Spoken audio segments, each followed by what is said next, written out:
ng bayan, maasahan anumang panahon. Magandang gabi po sa ating lahat. Narito ang update sa lagay ng panahon ngayong araw ng Miyerkules, April 3, 2024 hanggang bukas, araw ng Huwebes, April 4, 2024. Ngayong gabi ay patuloy na makakaapekto ang ridge ng high pressure area sa eastern sections ng northern at central Luzon. Ito ang kabaliktaran ng low pressure area kung saan mas tuyo o walang dalang moisture ang hangin nito, kaya mas makararanas tayo ng mas maalinsangan o mas mainit na panahon. Patuloy namang makakaapekto ang mainit na easterlies sa natitirang bahagi ng ating bansa, lalo na sa Visayas at Mindanao. Ito naman ang magdadala ng mas mainit o mas maalinsangang panahon sa mga bahagi ng Visayas at Mindanao, at minsan ay magdadala rin ng maulap at minsan mahihinang pag-ambon sa ilang bahagi ng kapuluan. Ngayong araw ng Martes ay pumalo sa pinakamataas na heat index sa Dagupan City, Pangasinan, Dumangas, Iloilo at Catarman, Northern Samar. Umabot lang naman ito sa 43 degrees Celsius. Nasa danger level na ito ayon sa Pag-asa at posible nang maging sanhi ng dehydration, heat cramps at heat stroke.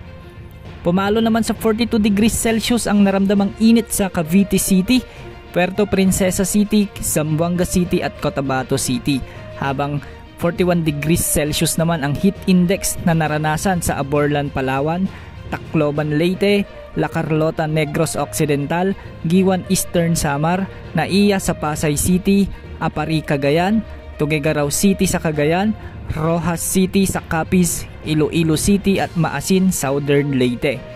Bukas, posible namang pumalo sa 43 degrees Celsius ang pinakamataas na heat index sa Catarman, Northern Samar. Papalo naman sa 42 degrees Celsius sa Dagupan City, Sangley Point sa Cavite, Puerto Princesa City, Pili, Camarines Sur, Dumangas, Iloilo at Zamboanga City. Dahil din sa pag-init ng temperatura sa karagatang Pasipiko, mas mararamdaman ang mas mainit na ihip ng hangin o easterlies sa mga susunod pang mga linggo. Para sa taya ng panahon ngayong gabi sa natitirang bahagi ng Luzon ay asahan ang malinis na kalangitan at maaliwalas na panahon, at mababa naman ang tsansa ng pag-ulan maliban na lamang sa mga isolated rains sa may Bicol region. Asahan naman ang maaliwalas na panahon ngayong gabi sa malaking bahagi ng Metro Manila, pati na ang Calayan Islands at Palawan. Sa Visayas, posible ang mga kalat-kalat na pag-ulan sa Northern Visayas, lalo na sa Capiz at Aklan ngayong gabi. Mababa naman ang mga pag-ulan ngayon sa Mindanao maliban sa mga isolated rains sa ilang bahagi ng Soc-Sargen. Samantala, patuloy nating minomonitor ang cloud clusters na nasa silangan ng Mindanao. Posible itong maging shallow low pressure area o mahinang LPA habang papalapit sa southern portion ng Mindanao. Inaasahang magdadala ito ng mahihina o minsay malalakas na pag-ulan mula bukas, araw ng Huwebes.